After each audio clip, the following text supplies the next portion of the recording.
Once, at a time of general mobilization, two soldiers found themselves together in a regiment.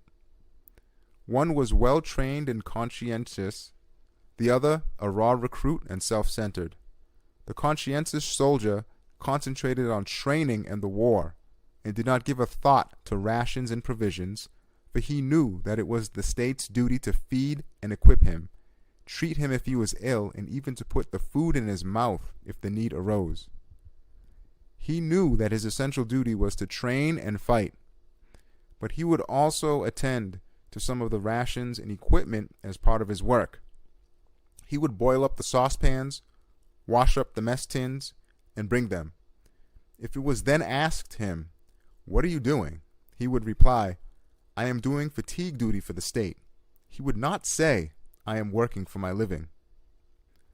The raw recruit, however, was fond of his stomach and paid no attention to training and the war. "That is the state's business. What is it to me?" he would say. He thought constantly of his livelihood, and pursuing it would leave the regiment and go to the market to do shopping. One day his well-trained friend said to him, "Your basic duty is training and fighting, brother. You were brought here for that. Trust in the king. He will not let you go hungry. That is his duty. Anyway, you are powerless and wanting. You cannot feed yourself everywhere. And this is a time of mobilization and war. He will tell you that you are mutinous and will punish you." Yes, there are two duties which concern us. One is the king's duty. Sometimes we do his fatigue duties and he feeds us for it. The other is our duty. That is training and fighting. And sometimes the king helps us with it. Of course, you will understand in what danger the layabout soldier would be if he did not pay attention to the striving, well-trained one. Oh, my lazy soul! That turbulent place of war is this stormy, worldly life. And the army divided into regiments, human society. The regiment in the comparison is the community of Islam in this century. One of the two soldiers is a devout Muslim who knows the obligations of his religion and performs them, and struggles with Satan and his own soul in order to give up serious misdoings and not to commit sins. While the other is a degenerate wrongdoer who is so immersed in the struggle for livelihood that he casts aspersions on the true provider, abandons his religious obligations, and commits any sins that come his way as he makes his living.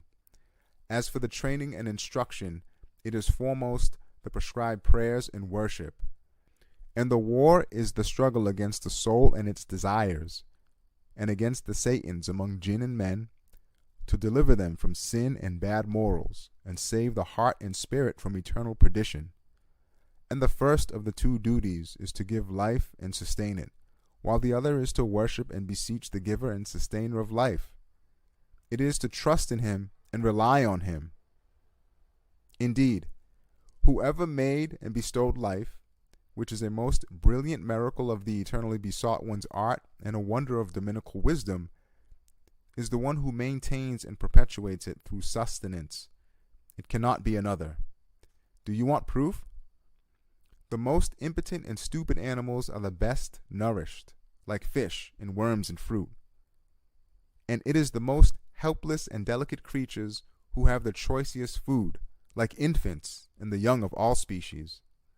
For sure, it is enough to compare fish with foxes, newly born animals with wild beasts, and trees with animals in order to understand that licit food is obtained not through power and will, but through impotence and helplessness.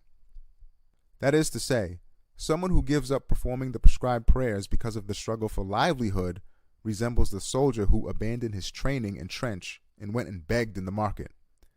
But to seek one's rations from the kitchens of the all-generous provider's mercy after performing the prayers, and to go oneself so as not to be a burden on others, is fine and manly. It too is a sort of worship. Furthermore, man's nature and spiritual faculties show that he is created for worship, for in respect of the power and actions necessary for the life of this world, he cannot compete with the most inferior sparrow, while in respect of knowledge and need, and worship and supplication, which are necessary for spiritual life and the life of the hereafter, He is like the monarch and commander of the animals. O my soul, if you make the life of this world the aim of your life and work constantly for that, you will become like the lowest sparrow. But if you make the life of the hereafter your aim and end, and make this life the means of it and its tillage, and strive in accordance with it, then you will be like a lofty commander of the animals and a petted and suppliant servant of Almighty God, and his honored and respected guest. Those are the two ways open to you. You can choose whichever you wish. So ask for guidance and success from the most compassionate of the compassionate.